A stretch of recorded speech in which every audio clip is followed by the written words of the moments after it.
क्या इस पिछले एपिसोड में हम मेरी नाम के एक महिला को देखे थे जो एंटरटेनमेंट कंपनी के सीईओ थी। जब संगू एजिन से मिलकर चला जाता है तभी एजिन के पास मेरी आती है और कहती है क्या तुम एजिन हो। एजिन पूछती है तुम कौन हो, ये बता देती है वो कौन है। मेरी पूछती है क्या तुम स्टार बनना चाहती हो, मैं तुम्हें बना सकती हूँ, लेकिन एजिन कहती है मुझे नहीं बनना। फिर वो जाने लगती है। मेरी उसको रोकती है, कहती है तुम क्यों नहीं बनना चाहती, क्या कोई दूसरी एजेंसी है जिसने तुमसे कॉन्ट्रैक्ट किया है। लेकिन ये कहती है कि नहीं, मैं इंटरेस्टेड नहीं हूँ। ये कहकर चली जाती है। हम जीहो को देखते हैं जो कि भागता हुआ घर पर आ रहा था। घर पर ही उसके पिता उसके छोटे भाई को मार रहा होता है। बच्चा बहुत ही डरा हुआ था। उसका पिता एक चाकू निकालता है, उसको जान से मारने जा रहा था, लेकिन तभी जीहो ये देख लेता है। वो अपने पिता के पास आता है, उसको बचाता है, अपने पिता से कह देता है कि उसको मत मारो, आपको जो कुछ भी करना है मेरे साथ करो। लेकिन इसका पिता इसकी बात नहीं मानता। पहले जियो के फेस को चाकू मारता है, फिर उसके छोटे भाई को मारने जा रहा था। इसी बीच इसके पिता को चाकू लग जाता है और उसकी डेथ हो जाती है। एजिन अपनी घर पर आ रही थी, साथ में जस्सू भी होता है जो कि इससे पूछता है कि क्या तुम ठीक हो, तुम्हारा पिता अचानक से तुम्हारे सामने आ गया था, तुम पास्ट की बातें याद कर रही होगी, लेकिन तुम ऐसा मत करो, उन सबको भूल जाओ, उसे पैसे दे दिए हैं, वो कुछ समय के लिए यहाँ पर नहीं आएगा। वैसे शिवंगी तुम्हारे पिता के साथ थी, क्या वो तुम्हारे पिता को स्कूल के अंदर लेकर आई थी। एजेंट कहती है कि तुम चिंता मत करो, मैं उससे पहले ही निपट चुकी हूँ। बाद में देखते भी है कि लड़कियाँ शिवंगी से बातें करते हैं, डायरी को दिखाते हैं और कहते हैं कि ये क्या है, क्या तुम हमारे बारे में ये सब सोचती हो। बाद में उसको मानना स्टार्ट कर देती है। जीहो रात को अपनी आंटी से बात कर रहा होता है। आंटी कहती है कि ये सब क्या है, तुमने अपने भाई को अचानक से यहाँ पर भेज दिया। टैक्सी का किराया बहुत ही ज़्यादा है, मैं जान सकती हूँ कि क्या हुआ। हालांकि जीहो नहीं बताता, कहता है कि मेरे भाई को हॉस्पिटल ले जाना और मुझे कभी माफ़ मत करना। बाद में एजेंट के पास कॉल करता है, कहता है तुमने कल उठा लिया, चलो अच्छा किया, शायद ये मेरा आखिरी कॉल है। एजेंट कहती है कि मैं समझी नहीं। ये बताता है कि मैंने अपने पिता को मार दिया, अब मैं पुलिस स्टेशन के सामने हूँ, खुद को सरेंडर करने जा रहा हूँ।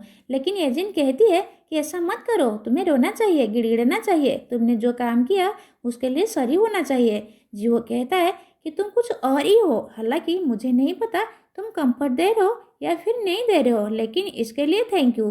तुम ही पहली इंसान थी जिसने मुझे समझा था और बताया था कि मैं भी यूजफुल हो सकता हूँ, हमेशा हैप्पी रहना। फिर फ़ोन काट देता है। शियोंगी को स्कूल से निकाल दिए जाते हैं, उसको दूसरे स्कूल में ट्रांसफ़र होना पड़ता है। 1 से 2 सीजन चले गए थे। स्कूल में सभी हैप्पी होते हैं। हम अभी एजिन और जस्सू को देखते हैं। नेक्स्ट सीन में एजिन अपने एडमिशन को चेक कर रही होती है जो यूनिवर्सिटी के बारे में होता है। ये कंफर्म हो गया था। जस्सू बहुत ही हैप्पी होता है और एजिन को हक कर लेता है। जियो कोर्ट में होता है, उसको सज़ा सुनाई जा रही थी, लेकिन जब सभी को ये पता चलता है कि इसका पिता अपने बच्चों को एब्यूज किया करता था तभी उसको मारा गया। इन सब को देखते हुए इसको सिर्फ 3 साल की सज़ा होती है। जस्सू साथ में ये सीन याद करता है कि मैंने एजिन से पूछा था कि क्या तुम सच में यूनिवर्सिटी में जाना चाहती हो। एजिन हाँ करती है और कहती है क्या तुम साथ में जाना चाहते हो। जस्सू हाँ भरता है और कहता है कि क्या तुम साथ में आना चाहते हो। मैं सिर्फ यही चाहती हूँ कि तुम चोरी करना छोड़ दो और एक अच्छे इंसान बन जाओ। क्या पता मुझे तुम्हारी कभी नीड पड़ सकती है और मैं तुम्हें कॉल करूँ। कोर्ट में जियो अपने आप को कहता है कि वो दिन कब आएगा जब मैं दोबारा एजेंट से मिलूंगा। संगू गैम्बलिंग कर रहा होता है लेकिन वो हार जाता है। वो जब चिल्लाता है तो उसको बाहर निकाल दिया जाता है। बाद में स्टोर में आता है और कुछ लेता है, लेकिन फ़ोन में यूनिवर्सिटी की न्यूज़ को देख लेता है। फिर एजेंट के स्कूल के सामने आता है और यहाँ पर लिखा हुआ था किन किन बच्चों का यूनिवर्सिटी में एडमिशन होगा और उसमें एजेंट और जस्सू का नाम भी होता है। वही हम जस्सू को देखते हैं जो अपने ग्रैंडफादर से बात कर रहा होता है और बताता है कि मुझे पैसे चाहिए, मेरे दोस्त का यूनिवर्सिटी में एडमिशन हो गया है, उसे ट्यूशन के लिए फीस चाहिए, मैं आपके पैसे बाद में लौटा दूंगा। ग्रैंडफादर पूछते हैं कि कैसे। जस्सू कहता है कि मैं पार्ट टाइम काम करूंगा, इंटरेस्ट के साथ आपके पैसे वापस मिल जाएंगे। दादाजी कहते हैं कि ठीक है, तुम जानते हो ना कि मैं हर दूसरे महीने में ट्रीटमेंट के लिए जापान जाता हूँ, तुम 3 दिन के लिए मेरे साथ चलना, मेरी देख रेख करना, इनमें तुम्हारा इंटरेस्ट पूरा हो जाएगा। जस्सू कहता है कि ठीक है, मैं ऐसा ही करूँगा, मैं आपका अच्छा ग्रैंडसन बनूंगा। सोनगू जीशुन से मिलने के लिए आता है। जीशुन उसको देखती है और कहती है तुम्हें कैसे पता चला कि मैं यहाँ पर मिलूंगी। सोनगू कहता है कि मेरी बेटी कहाँ पर रहती है। जीशुन कहती है मुझे नहीं पता, वो मेरी बेटी नहीं है।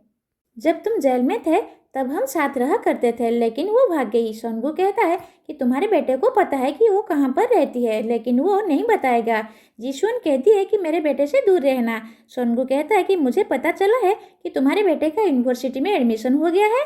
नेक्स्ट सीन में हम एजिन को देखते हैं जो अपने बैंक बैलेंस को देख रही होती है। तभी इसके पास जस्सू आता है, कहता है कि मेरे पास एक गिफ्ट है।